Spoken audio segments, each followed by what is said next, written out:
Hi folks, thanks for joining me today.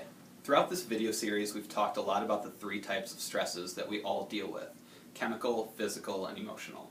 This ties in perfectly with the understanding that all disease is caused by toxins, traumas, and autosuggestion.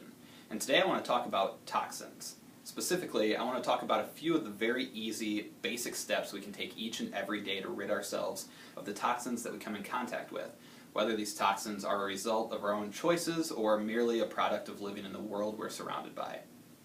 Now, I know that when most people talk about detoxing, they're talking about one of the hundreds of short, blitzkrieg detoxes that are meant to shock your system and eliminate toxins in one sweep. These techniques can certainly have their place, but most won't be sustainable over a long period of time. Today, we will not be talking about juice cleanses, smoothie week, detox teas, or elimination diets such as Whole30. There are a number of decisions you can make each and every day to avoid unnecessary toxins and clear out those that you can't avoid.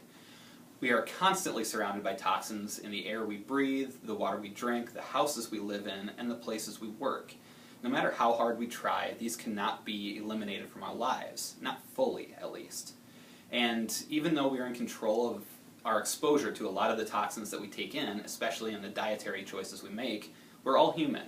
As good as you are at managing what you put in your body, it's very difficult to eat completely clean throughout your entire life. So what are some of the best ways to detox that are actually sustainable over a long period of time? Let's start with one of our absolute favorites here at Total Health, chlorella. Chlorella is a green algae that can be taken as a supplement, but it's way different than most supplements out there because it's a whole food rather than an extract or a concentrate.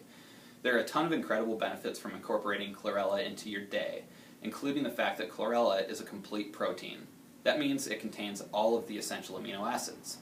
The detoxifying qualities of chlorella are what really sold me. Since it's a green algae, chlorella contains chlorophyll. Chlorophyll, when consumed by humans, can stimulate an increase in the total number of red blood cells, and it binds to toxins and heavy metals, making them easier to expel from the body. Just make sure that when you purchase chlorella, it's organically sourced and has a cracked cell wall so your body is able to absorb it better.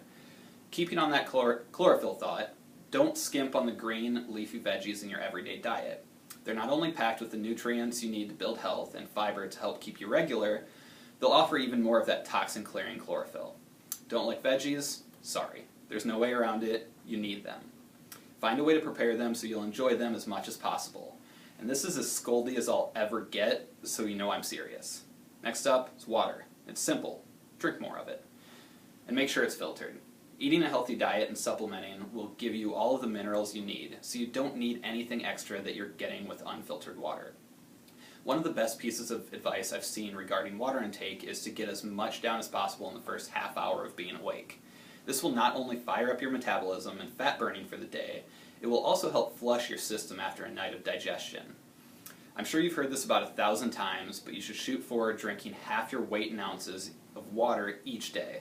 That means if you weigh 200 pounds, drink 100 ounces of water daily. Having trouble drinking that much water? Exercising at least 30 minutes per day will help you out with that. Exercise will help with your overall health, but the sweat you generate will flush out even more toxins from your body. Your lungs will also be working harder to clear stagnant residual air to help you get a fresh supply of oxygen in your lungs. The last point I want to touch on is diet. We've already talked about increasing your vegetable intake. This will help you clear out some of the toxins that we take in throughout the day. We also have to be mindful of the quality of the food we put in our bodies. Eating organically sourced food will prevent the intake of an incredible amount of toxins. Some food may not be as affected by external toxins as others. For instance, let's look at avocados. Avocados absorb almost no pesticides from their environment, so they can be a little closer to the safe side than some of the non-organic produce out there. A great resource for information on residual pesticides in produce is it can be found at the Environmental Working Group's Dirty Dozen, where they discuss the types of produce that are most affected by toxins in their surroundings. Another of the most well-known dietary tips concerning packaged food is to eat products with the least amount of ingredients. This helps to avoid as many unnecessary additives as possible. Check out the Whole30 Common Additives cheat sheet for a breakdown of which common additives should be avoided and which are acceptable when trying to eat clean.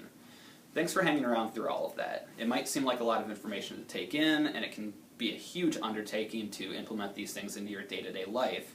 So ease into it, and remember that a slip up here or there doesn't mean you failed in trying to make yourself healthier. We're all human, it takes time to build health, so a pizza night with friends here or there won't destroy the progress you've made.